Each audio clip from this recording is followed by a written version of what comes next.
En este video vamos a tratar acerca de la conceptualización de un caso. Para ello vamos a tomar al autor Walter Rizzo, que en el 2006 básicamente lo que hizo fue formular aquellas bases que permiten conceptualizar el caso de la mejor manera posible, de una manera sistemática. Para ello debemos atender a ciertos factores que se han enumerado y explicados a continuación, no sin antes mencionar que además de eso vamos a analizar y explicar las técnicas tanto cognitivas como emotivas como conductuales, e incluso yo voy a brindar ciertas pautas para que aquellos oyentes que no sean estudiantes de la licenciatura en psicología puedan emplearlos en su día a día para quizás mejorar su calidad de vida y también sus relaciones interpersonales sobre todo.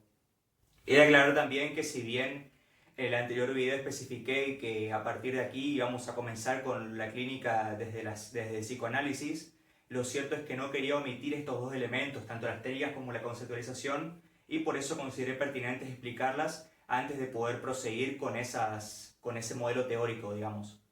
Dicho y aclarado esto, vamos a comenzar con la clase de hoy, explicando entonces que originalmente la conceptualización del caso depende en mayor medida de un análisis de los esquemas.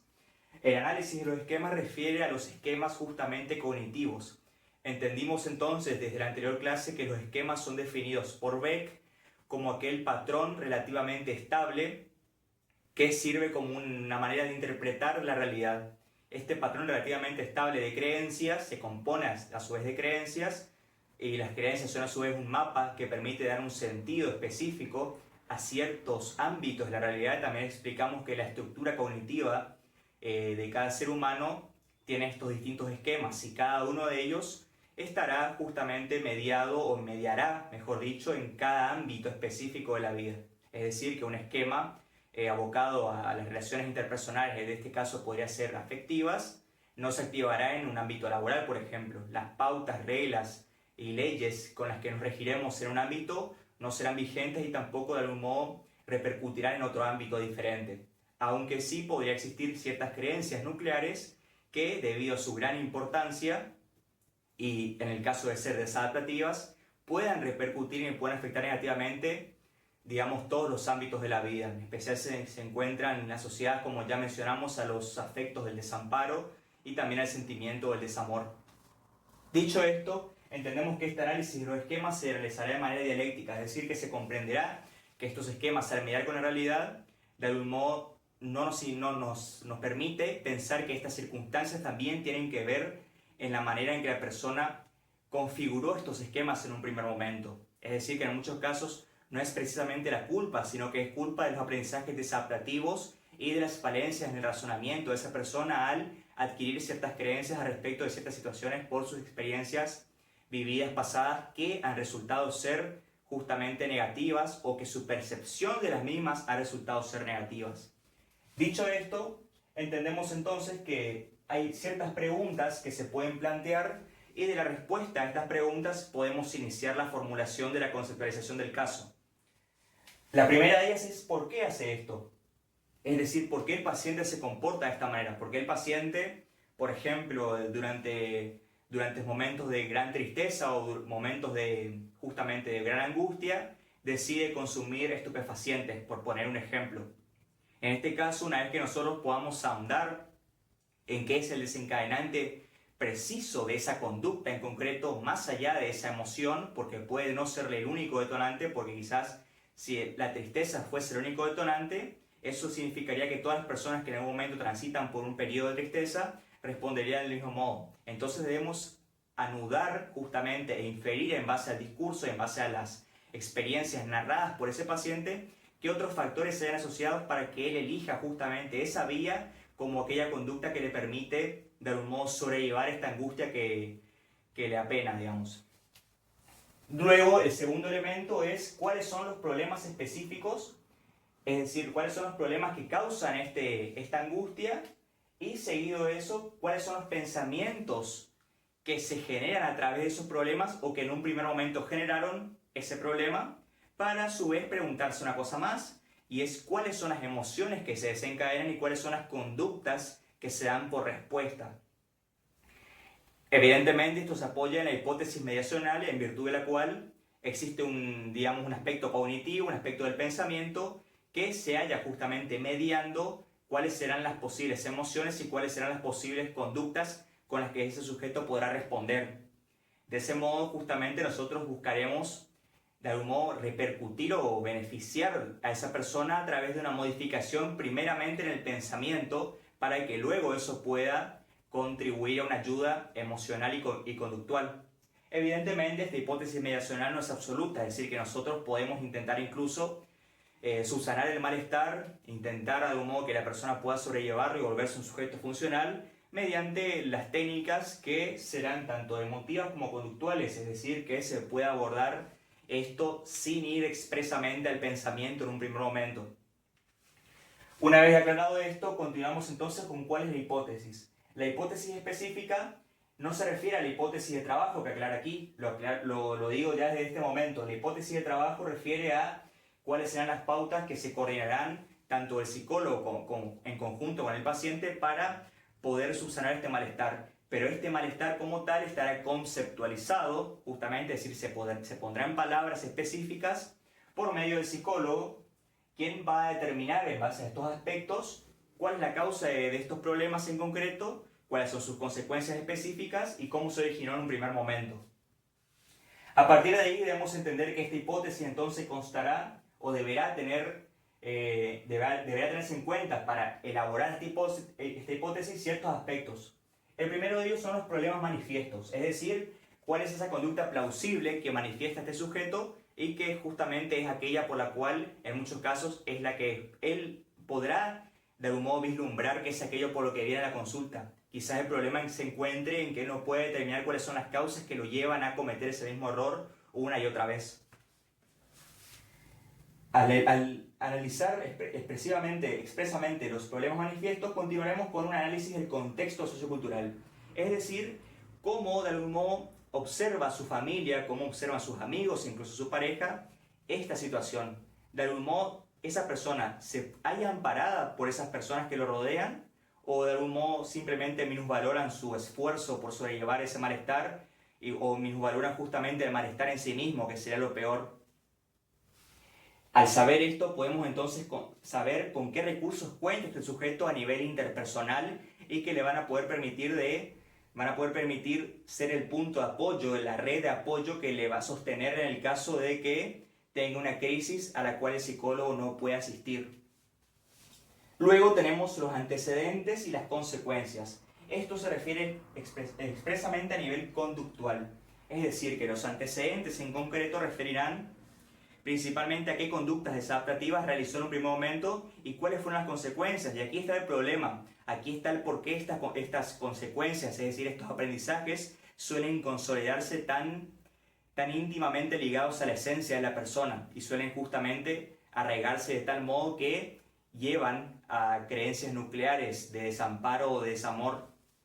En muchos casos tiene que ver con que ellos, al actuar de ese modo, que es sumamente desadaptativo, pudieron tener una serie de recompensas, una serie de refuerzos positivos que les hicieron aprender que esa conducta de algún modo podía permitirles subsanar ese malestar.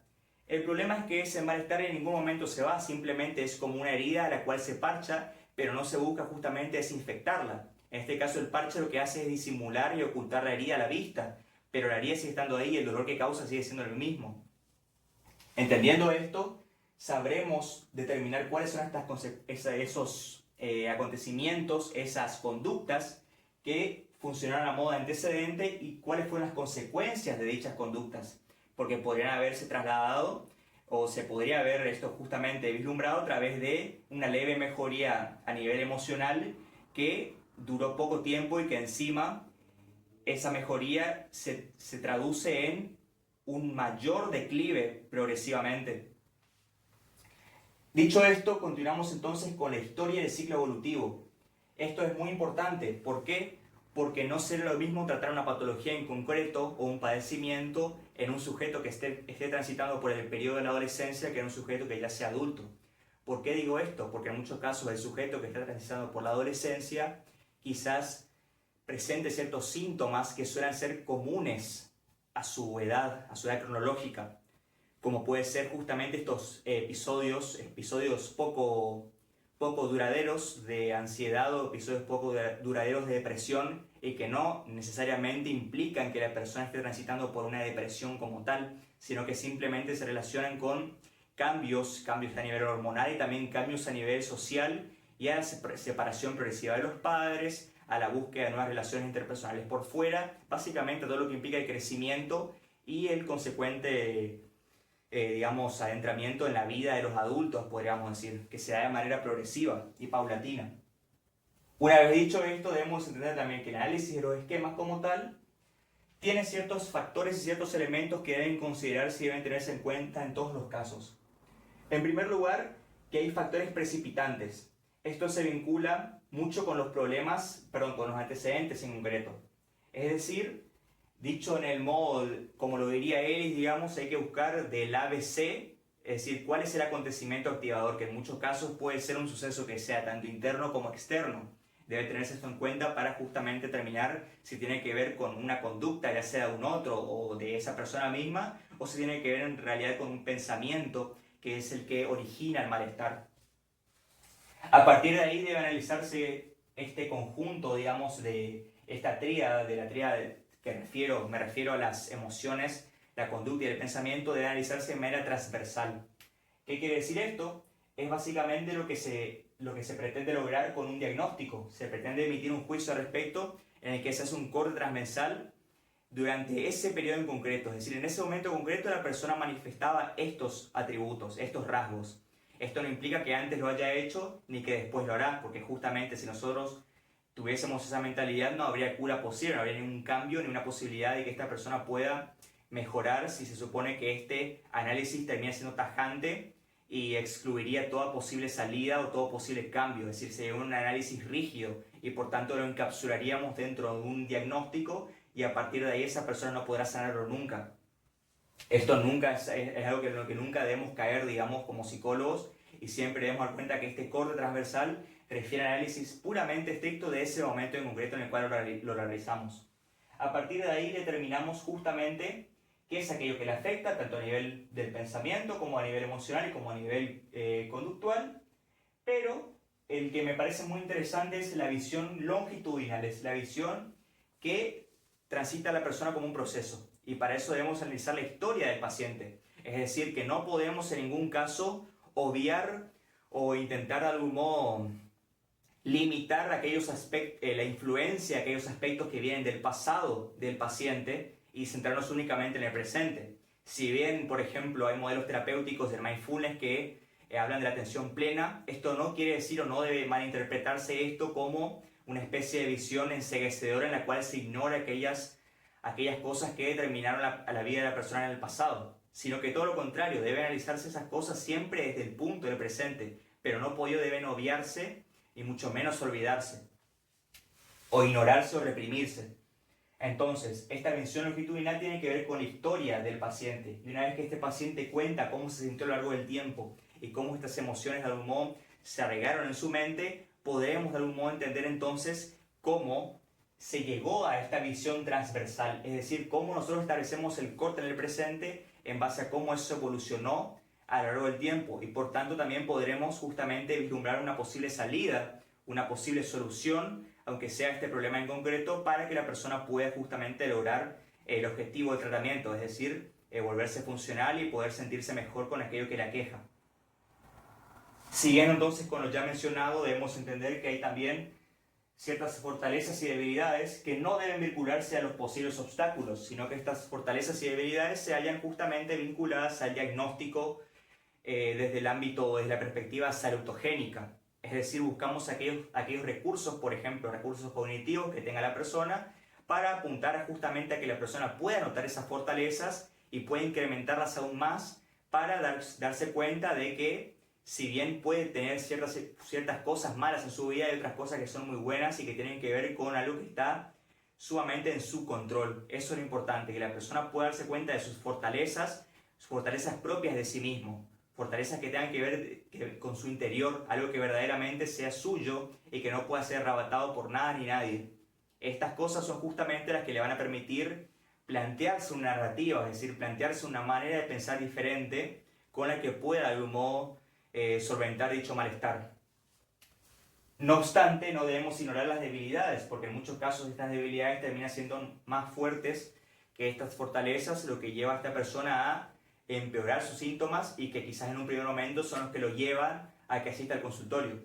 Dicho esto, debemos entonces prestar atención en muchos casos al contexto sociocultural, porque en muchos casos esta suele ser una gran debilidad, ya que la persona, debido a la falta de apoyo de las personas que lo rodean, de sus vínculos ya sean endogámicos o exogámicos, suele básicamente no contar con su apoyo, no sentirse parte de una comunidad, no sentirse apoyado, y por tanto eso es una gran debilidad, porque la persona piensa que, por ejemplo, que estaría sola en el mundo. Esta mentalidad de algún modo lo que va a venir a dar cuenta de una incapacidad grande de poder confiar en los demás, y esta incapacidad justamente le va a impedir en muchos casos que pueda de algún modo considerar opiniones o considerar pensamientos ajenos, y que sea por tanto muy terca y muy pertinaz a la hora de tomar ciertas decisiones. Esto justamente podría verse en mayor medida en aquellos pacientes que no hayan venido al consultorio por sí mismos, sino que hayan sido pacientes derivados, por ejemplo, y que no logran de algún modo considerar que el problema realmente esté en ellos, sino que constantemente lo llevan a circunstancias externas, cuando en muchos casos quizás el origen es algo externo, pero la persona no se mentaliza de que tiene un control dentro de eso que está por fuera de sí misma. Y una vez que recién se da cuenta de eso, va a poder cambiar esa mentalidad, poder justamente actuar en consecuencia para poder o salir de esa situación o buscar maneras de hacerse compatible con la realidad de otras maneras que no sean a través de conductas adaptativas.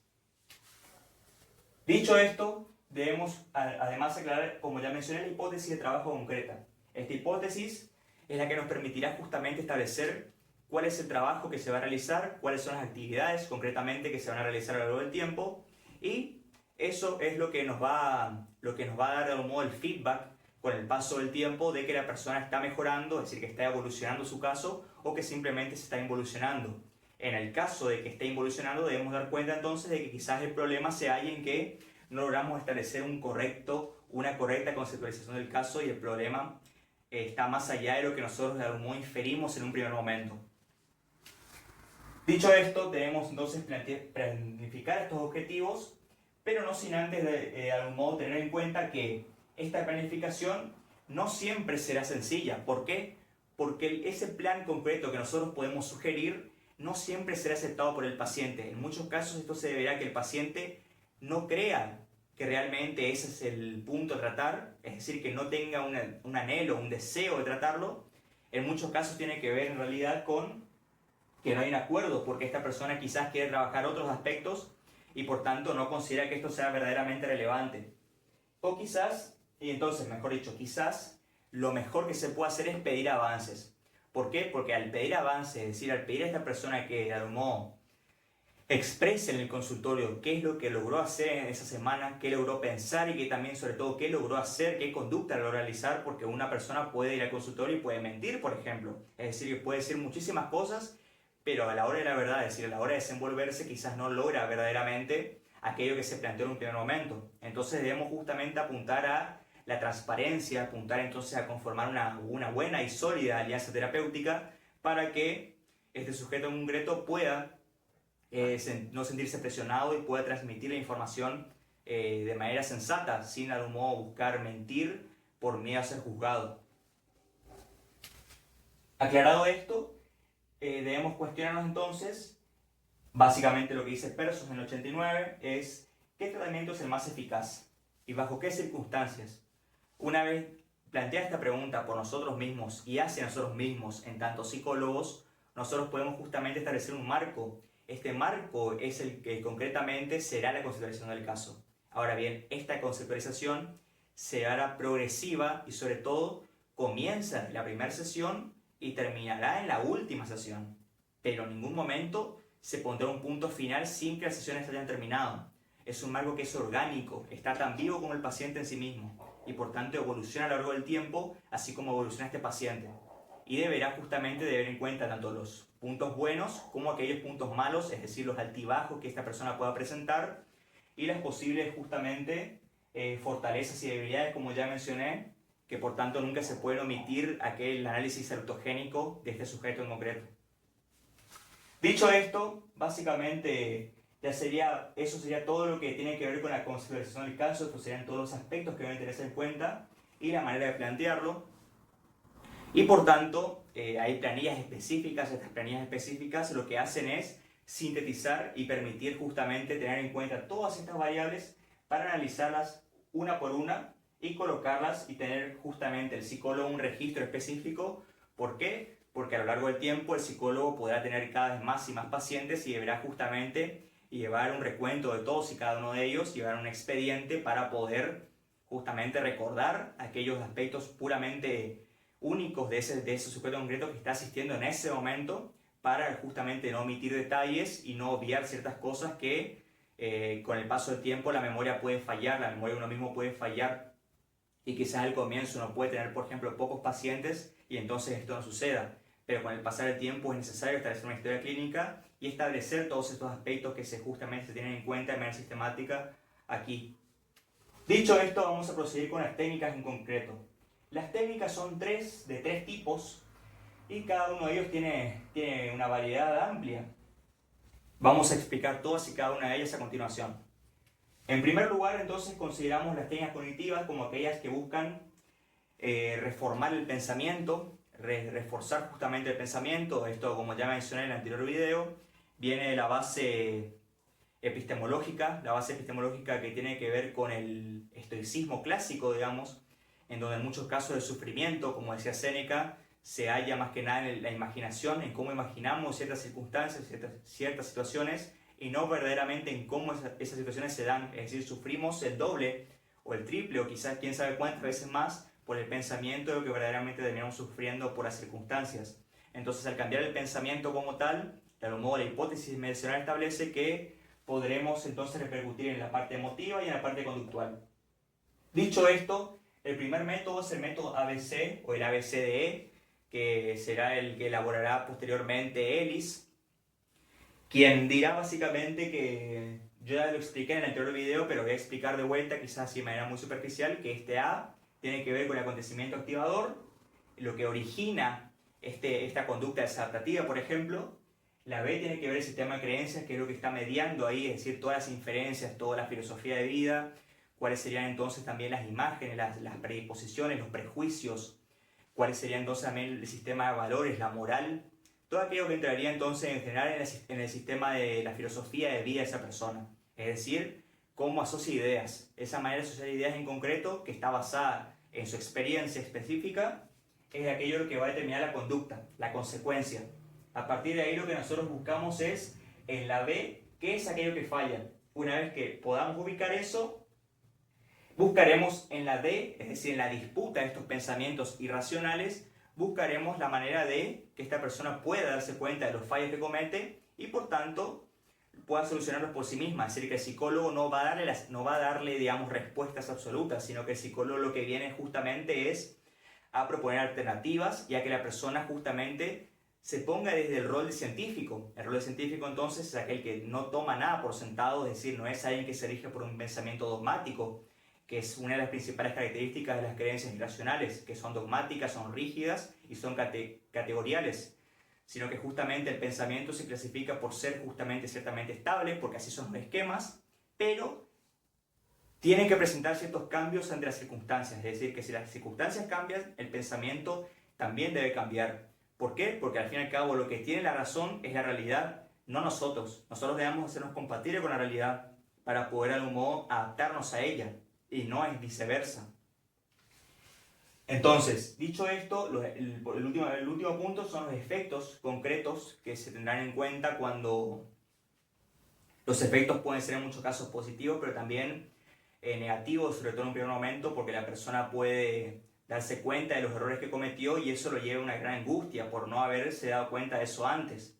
En ese caso, justamente hay que optar por una mentalidad propia del mindfulness y de algún modo abogar porque esta persona pueda poner los pies en la tierra, posicionarse desde el presente para cambiar el futuro y que se dé cuenta que el pasado es y ya no se puede remediar, pero que sí se puede remediar el futuro y por tanto esos cambios que realizó fueron muy importantes y muy significativos y le permitirán que no vuelva a cometer esos errores más adelante. Ahora bien, este método ABCDE También Dalumó tiene que ver con la terapia racional emotivo-conductual de Ellis. Ahora bien, si nos posicionamos en la terapia cognitivo-conductual más propia de Beck, tendremos el cuestionamiento socrático, que es un método que también se utiliza dentro de las técnicas de Ellis, pero que le van a dar una connotación diferente, digamos. Básicamente es una técnica principal más propia de Beck, pero lo que sí debe tenerse en cuenta es que si bien Beck habla de distorsiones cognitivas y Ellis habla de pensamientos irracionales, ambos se refieren específicamente a lo mismo. Por tanto, el método socrático está presente, tanto si de algún modo ejercemos desde la TREC o si ejercemos desde la terapia cognitivo-conductual.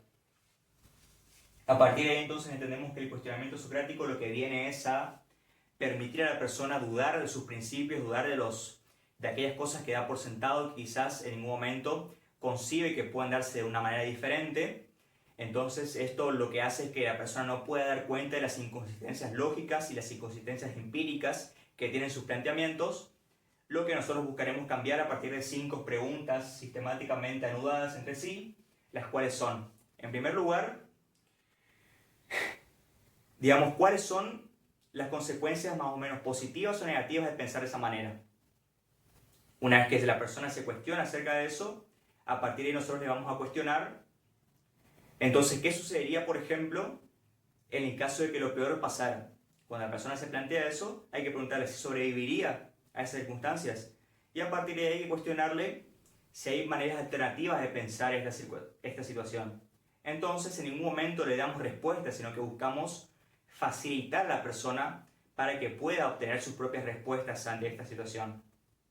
Una vez que se logra esto, la persona justamente mediante este cuestionamiento socrático podrá admitir una postura más de duda, una postura de una duda metódica incluso, que le permitirá tener más recursos a la hora de afrontar su vida, tener más recursos y justamente no caer en los mismos errores que cometía en el pasado. Luego tenemos la flecha descendente, la cual básicamente se transita a partir de la parte de arriba, en la cual se sitúa un pensamiento concreto. A partir de ahí, ¿cuál será el siguiente pensamiento que le siga a este? ¿Y cuál será el siguiente? Y el siguiente, cuando la persona, por ejemplo, realiza esto, ahí se dará cuenta en muchos casos de la inconsistencia lógica de sus planteamientos. ¿Por qué? Porque llega un punto en el que ya no podrá explicar por qué piensa lo que piensa. Y en ese punto quizás nosotros debemos intervenir para cuestionar eso en concreto y plantear, ¿y qué pasaría si pensás de esta manera, por ejemplo? Entonces nosotros introducimos una nueva idea que quizás la persona no pensó y a partir de ahí podemos pedir exactamente lo mismo. Es decir, que extraiga conclusiones a partir de esas premisas. ¿Qué es lo que pasará? En muchos casos es que las premisas, o mejor dicho, las conclusiones a las que llegará serán mucho más sólidas de un pensamiento diferente que las que tiene en un primer momento. Y por tanto, esto le podrá permitir reflexionar y meditar acerca de esto y, por tanto, cambiar esta manera de pensar que le resulta desadaptativa. Luego tenemos el análisis costo-beneficio, que se vincula en muchos casos a una modalidad de disputar los pensamientos irracionales de Ellis, que tiene que ver con el método didáctico, que es cuando la persona de algún modo no está muy abierta a responder preguntas y por tanto se le debe plantear de algún modo una psicoeducación, una educación específica y plantearle en muchos casos un análisis de costo-beneficio, es decir, un análisis tanto de los puntos buenos como los puntos negativos de pensar de esa manera. En muchos casos, si la creencia es muy desadaptativa, lo más probable es que haya pocos, si es que no ningún pensamiento o ninguna, de algún modo, conclusión positiva acerca de eso, sino que la mayoría sean puntos negativos. Y por tanto la persona de algún modo podrá dar cuenta de la inconsistencia en la que se halla y eso le permitirá revertir los síntomas y sanar el malestar.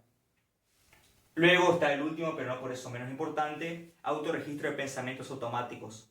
Especificamos en el anterior video entonces que los pensamientos automáticos son definidos por Beck como aquellos pensamientos que se vienen a la mente como si fuesen un reflejo, sin un razonamiento previo y que se presentan de manera visible, plausible y válida. Entonces esta persona de un modo responde automáticamente en su mente a una circunstancia, eso se presenta incluso como una imagen meramente, se presenta de manera fugaz y suele ser inmediatamente aceptado como una verdad absoluta. A partir de entonces entendemos que esta es la manifestación clínica de las creencias. El pensamiento automático siempre lo que va a mostrar es eso, en ese automatismo, en esa falta de premeditación es donde no hay mentira. Por tanto, en ese momento en concreto es donde está la verdad absoluta de lo que él piensa al respecto de una cierta situación. Cuando esa persona piensa eso, ahí justamente debemos apuntar a que esta persona pueda registrar esto, porque con este registro nosotros podemos realizar posteriormente un cuestionamiento socrático, por ejemplo, y plantearle entonces pues, preguntas acerca de cuáles son los beneficios y los perjuicios de pensar de esa manera y lo que ya mencioné después, digamos qué sería, qué es lo peor que podría pasar, si sobreviviría y cuáles son posibles pensamientos alternativos. Dicho esto y finalizadas las técnicas cognitivas, vamos a continuar con las técnicas emotivas.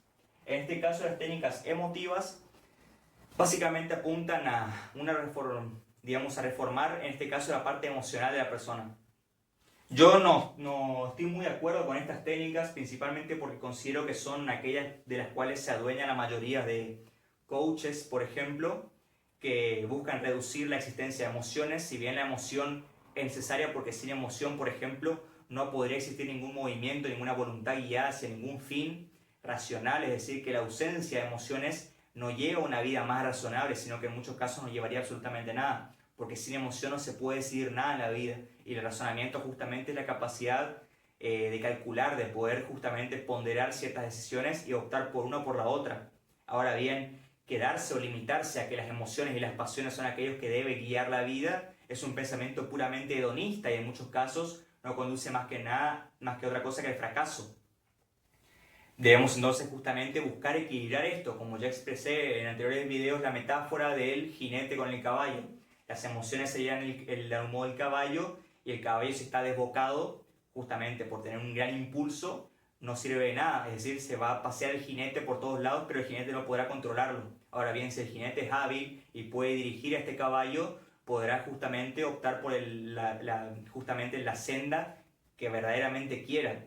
Entonces la emoción es justamente algo muy importante, pero estas técnicas de humor para mí no son concretamente aquello que debe justamente puntualizarse y aquello que debe trabajarse. Ahora bien, ¿cuáles son estas técnicas más allá de mi pensamiento acerca de ellas? La primera de ellas son las afirmaciones positivas. En este caso, tiene que ver con inculcar ciertas creencias racionales mediante afirmaciones positivas que esta persona deberá repetir en ciertos momentos del día de manera rutinaria. El hacer esto lo que va a hacer es que la persona pueda concebir ideas diferentes y pueda también de algún modo recordárselas a sí mismo durante un tiempo. Esto es lo clásico de soy abundante, soy suficiente. Toda esta clase de afirmaciones que la persona podrá de algún modo repetir cuando la necesiten. Luego están las técnicas, por ejemplo, de la vergüenza, es decir, la posibilidad de experimentar la vergüenza, que se asemeja, desde mi posición, se asemeja enormemente a lo que sería una especie de entrenamiento a las habilidades sociales o una exposición o de sensibilización, ya sea imaginaria o en vivo, digamos. Pero se le aproxima más que nada a un enfoque más emocional, es decir, a cómo siente la persona la vergüenza y por tanto cómo tiene una cierta creencia de que fracasar, por ejemplo, es algo que no debe pasar, porque el fracaso significa ser un ridículo, por ejemplo. Entonces la persona, hay muchas cosas que quiere hacer, pero no las termina haciendo por falta de carácter, por no saber justamente, no poder permitirse fallar, digamos. Y esta capacidad de experimentar de vergüenza, lo que va a hacer es que este núcleo tan rígido de sus creencias, de algún modo se resquebraje con el tiempo, porque la persona se da cuenta que las consecuencias de esto no fueron aquellas que pensó en un primer momento, y en realidad el mundo sigue girando hacia el mismo lugar y no pasó absolutamente nada. Luego tenemos el humor, que también se vincula con el método ABCD, sobre todo con la disputa de pensamientos irracionales, desde una perspectiva más chistosa, más humorística. Es decir, que la persona se dé cuenta de la ridiculez de sus pensamientos cuando se los lleva al extremo. Ahora bien, esta técnica de humor debe emplearse o puede emplearse, considero que el humor en muchos casos puede aliviar ciertos malestares, pero también debe tenerse en cuenta que la relación entre el psicólogo y el paciente debe ser una relación buena, porque si la persona está transitando por un momento una gran angustia, yo no puedo plantear entonces una especie de chiste acerca de lo que le pasa, porque quizá la persona se lo tome muy mal. Entonces debemos justamente saber bien en qué momento podemos realizar algo así, para que la persona justamente no se lo tome a mal. Porque esto puede justamente tener el efecto contrario, es decir, un efecto negativo en el cual la persona considere que ese psicólogo se está burlando de él en lugar de que la persona piense que en realidad lo que estamos haciendo es ayudarle a que se dé cuenta de que la creencia es ridícula, no a esa persona. Eso puede suceder en los casos en que la persona esté muy identificada y arraigue mucho esa idea a su pensamiento general. Luego continuamos con las técnicas conductuales, es decir, cuáles son aquellos recursos que la persona puede, de los que la persona puede disponer para desenvolverse en su realidad, en la realidad efectiva, en la realidad material, a través de sus ciertas circunstancias y por tanto, dentro de lo que sería dentro de la clasificación de los malestares, lo que entraría dentro del lugar de los problemas. Recordemos que los síntomas eran intrasubjetivos, los problemas son intersubjetivos, es decir, se vinculan siempre a las otras personas, y el conflicto tiene que ver con la filosofía de vida en general, es decir, con una creencia desaptativa que en muchos casos sea nuclear. Entendemos entonces que estas técnicas conductuales apuntan, en el mayor de los casos, apuntan a los problemas en concreto, es decir, la parte externa, pero que como ya sabemos todo esto se haya anudado y por tanto mejorar esto podrá también mejorar la sensación de bienestar, es decir, la parte subjetiva mejorará por consecuencia. La primera de ellas es el reforzamiento positivo, conocido, es el reforzamiento positivo, lo que los ingenieros sociales y los psicólogos, los mejores psicólogos del mundo saben, dominan muy bien para mantener a la mayoría de la sociedad pegada al celular las 24 horas del día, por ejemplo, y es básicamente aquello que ya estudió Pavlov en su momento y que Skinner y los posteriores conductistas lograron establecer las pautas psicológicas y cómo eso, digamos, repercute y condiciona la manera de vivir. El reforzamiento positivo es entonces aquello que refiere a premiar conductas específicas para que se repitan más. No tiene más que eso. El entrenamiento de habilidades sociales, por ejemplo, también, en este caso tiene que ver con afrontar ciertas circunstancias, como ya mencioné, que a la persona le pueden generar cierta vergüenza, es decir, que la persona sea muy pudorosa. El pudor no es lo mismo que la vergüenza. ¿Por qué? Porque el pudor refiere justamente a constantes pensamientos de que someterse a ciertas circunstancias genera vergüenza y por tanto esa persona se priva, se inhibe a la hora de realizar ciertas actividades y termina quedándose quieta y no haciendo absolutamente nada. Esto es el pudor. Luchar contra el pudor requiere justamente que la persona pueda desarrollarse en ciertos contextos sociales y por tanto pueda aprender a decir que no, si solamente sabe decir que sí, es decir, si no puede de algún modo ponderar sus necesidades propias con necesidades de los demás y por tanto termina priorizando siempre al otro. También tiene que ver con poder expresar preguntas, preguntar por ejemplo en clase, si tiene dudas quizás no pregunta porque piensa que sus dudas son muy bobas y por tanto será un objeto de burla cuando en realidad no es así. Y que la persona también, además de preguntar, puede también expresar sus propias opiniones, que pueda expresar lo que piensa. Esto dependerá de los casos también, porque hay personas que quizás por no expresarse en la vida real, por no expresarse en los momentos en los cuales realmente debe hacerlo, termina entonces por expresarse en redes sociales de manera ofensiva y destructiva hacia todas las personas que le rodean, digamos, desde el anonimato, que lo que hace es justamente destruir la subjetividad. El anonimato siempre destruye la subjetividad. ¿Por qué? Porque no tener un rostro en internet te permite hacer lo que le permite a uno hacer lo que uno quiere, pero siempre desde una máscara y nunca mostrando su verdadero rostro. Nada más penoso que eso. Entonces, tenemos el tratamiento de las redes sociales, luego tenemos la exposición o desensibilización en vivo. Esta exposición o desensibilización en vivo tiene que ver se vincula con las técnicas sociales que ya mencioné. ¿Por qué? Porque tiene que ver con someterse a las situaciones que le dan miedo a la persona. ¿Qué es lo que pasa? En muchos casos no tiene por qué vincularse a habilidades sociales, sino que puede ser simplemente un miedo que nada tenga que ver con otras personas, sino que simplemente puede ser un miedo a realizar una actividad nueva, por ejemplo. Una actividad nueva, ¿por qué? Por miedo a que esa actividad no le salga bien. En ese caso ya no tiene que ver en realidad con la gente, sino que tiene que ver con su autoestima, consigo mismo. Entonces, esta exposición o desensibilización lo que le va a permitir a la persona es que paulatinamente pueda acostumbrarse al estímulo y por tanto se dé cuenta que sus creencias en realidad eran lo que le causaban el malestar y no verdaderamente el estímulo en sí mismo. Una vez logrado esto, la persona justamente lo que va a hacer es desensibilizarse ante ese estímulo y por tanto podrá sobrellevarlo de la mejor manera. Cuantas más veces lo repita, mejor. Luego tenemos la exposición interoceptiva. ¿Por qué interoceptiva? En el video de la meditación yo expliqué la diferencia entre la exterocepción y la interocepción. Básicamente la percepción cuando se aboca a uno mismo es la interocepción. Es decir, por ejemplo, si yo cierro los ojos y me concentro en mi respiración, me concentro en el latido de mi corazón, por ejemplo, estoy haciendo un ejercicio interoceptivo. En este caso, la interocepción entonces refiere a que yo puedo facilitar que la persona exprese ciertos síntomas del ataque de pánico y que por tanto le hago imaginar ciertas situaciones que le generan un malestar. Una vez que esa persona se siente así, yo le pido que afronte esto de una manera diferente, que desde la comodidad del consultorio pueda afrontar síntomas, por ejemplo, del ataque de pánico, y que a partir de eso, esa persona pueda exponerse desde el interior a aquellas circunstancias. Tenemos la facilidad de poder hacer eso, ¿por qué? Porque la imaginación, el cerebro no es capaz de distinguir entre la imaginación y lo que serán las impresiones reales. La única diferencia que puede notarse en esto, también basado en el sistema filosófico de Hume, es la vivacidad de estas ideas. Cuanto más vivaz es la idea, mayor la posibilidad de que esto se crea como una realidad. Entonces justamente buscamos que esta imaginación por momentos se asemeje a la realidad, para que la persona justamente se dé cuenta que en todo momento fue su cabeza la que lo llenó de esta duda, de esta angustia, temor o malestar específico. Y luego tenemos la exposición o desensibilización imaginaria. Se asemeja muchísimo, es básicamente pedir a la persona que reproduzca en su mente aquello que le causa temor, malestar, ansiedad, tristeza, ira, cólera, rumiaciones, y que una vez que tenga ese estímulo en la mente, le quite realismo. En un primer momento le quita realismo para que la ansiedad no lo coma, pero progresivamente la persona lo que tiene que hacer es darle más realismo en su cabeza cada vez más, y que el psicólogo justamente puede facilitar esto, puede dar detalles para que la persona justamente experimente este malestar.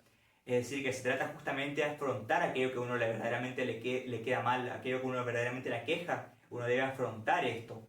Y el afrontar esto progresivamente y de manera constante, lo que va a permitir es justamente que se desensibilice. Y quizás, en muchos casos, la persona no puede afrontar directamente una desensibilización en vivo. Es decir, que no puede ir con ese estímulo que le causa un ataque de pánico en un primer momento, por ejemplo, una fobia. Pero podemos trabajar en un primer momento mediante una sensación imaginaria. Entonces yo puedo, por ejemplo, darle un peluche de aquel animal, por poner un ejemplo, que le cause temor. Esto entonces le va a permitir a esta persona que con su imaginación pueda no tolerar esto. Y luego quizás con el paso del tiempo, cuando eso ya no le genera más nada, tenga de algún modo el coraje y pueda atreverse a enfrentarse al estímulo real. Dicho esto, vamos a concluir con que esta programación de actividades, que tendrá de algún modo como base todas estas técnicas, o a las que nosotros optemos por usar, tendrá también un feedback, es decir, una retroalimentación por parte del paciente, en la cual le podrá calificar del 0 al 5 qué tanta facilidad y qué tan cómodo o qué tan agradable resultó la experiencia de ejecutar estas actividades.